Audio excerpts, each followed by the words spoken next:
दोस्तों नमस्कार, doctor on door YouTube channel में आप सबका स्वागत है।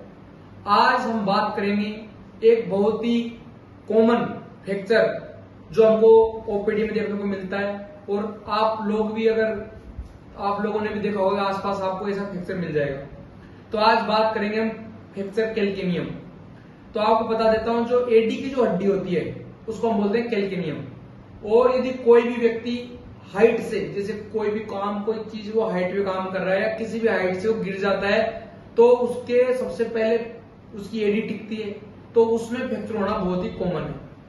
तो यदि कोई आदमी ऊपर से कूदता है तो उसके दो जगह फ्रैक्चर होने के चांस रहते हैं।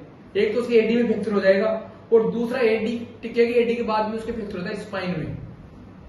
तो ये दोनों ही फ्रैक्चर होते हैं, बहुत ही ध्यान रखने वाले या बहुत ही खतरनाक टाइप के भी हो सकते हैं। लेकिन आज हम बात करेंगे कैल्केनियम फ्रैक्चर के बारे में। तो यदि किसी भी व्यक्ति के ऊपर से गिरा हो तो उसकी हाइट कितनी भी हो सकती है और ट्रोमा किस तरह से गिरा, अगर वो उसके एडी के बल पड़ा तो उसके फ्रैक्चर होने के पूरे चांस रहते हैं। तो अगर किसी के भी अगर ऐसी चोट लगती है तो उसके सूजन आ जाती है, उस पर दर्द होता है, और जब वो हमारे पास आते हैं तो हम उनके एक्सरे कराते हैं, फुट का कैल्केनियम का एक्सरे कराते हैं। दो उसको व्यू लेने, हर एक्सरे के हम 2 व्यू लेते हैं ताकि कोई चीज उसमें मिस नहीं हो। तो एक्सरे में यदि आपका फ्रैक्चर है तो सबसे पहले तो फ्रैक्चर किस प्रकार का, कई फ्रैक्चर डिस्प्लेस नहीं होते। तो यदि एडी के फ्रैक्चर की बात करते हैं तो एडी के नीचे के जो अधिकतर जो एडी की हड्डी के नीचे क्या एक जो कैल्केनियम हमारी बोन होती है कैल्केनियम, वो एक तरह से बहुत ही उसके ऊपर मांस नहीं होता है।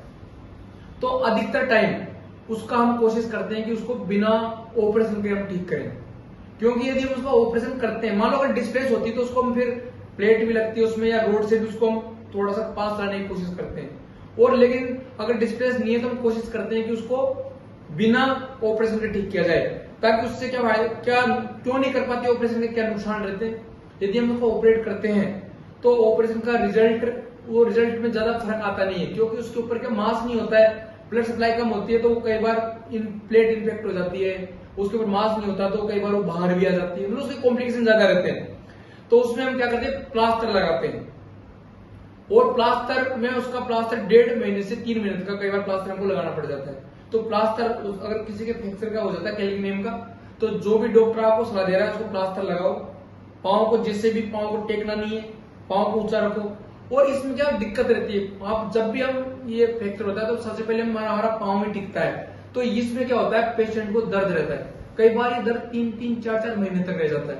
तो इसमें हम मरीज को पहले ही समझा देते हैं कि देखो आपका ये जो फ्रैक्चर है थोड़ा सा डिफरेंट है, इसमें आपको टाइम लगेगा।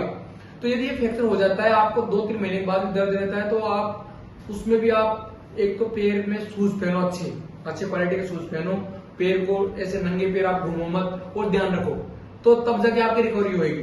तो आज का जो ये हमारा टॉपिक था वो कैल्केनियम के बारे में था। आशा करता हूँ कि आपको ये जो मैंने कैल्केनियम फ्रैक्चर के बारे में कोई चीज समझाने की कोशिश की वो समझ में आई होगी।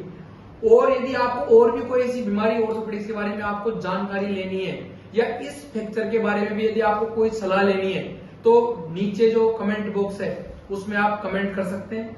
मैं आपके सवाल का जवाब देने की पूरी कोशिश करूंगा। और मैं चाहूंगा कि हमारा यदि किसी ने चैनल सब्सक्राइब नहीं किया अभी तक तो इसको सब्सक्राइब करें और अपने दोस्तों तक, अपने रिश्तेदारों तक, अपने परिजनों के साथ शेयर करें। अपने सोशल मीडिया अकाउंट जो भी है उस तक हमारी इस सारी जानकारी को पहुंचाने की कोशिश करें। हम चाहेंगे कि आपके लिए अच्छे से अच्छे वीडियो लाएं ताकि आपको हेल्थ की नई अपडेट मिलती रहे। धन्यवाद।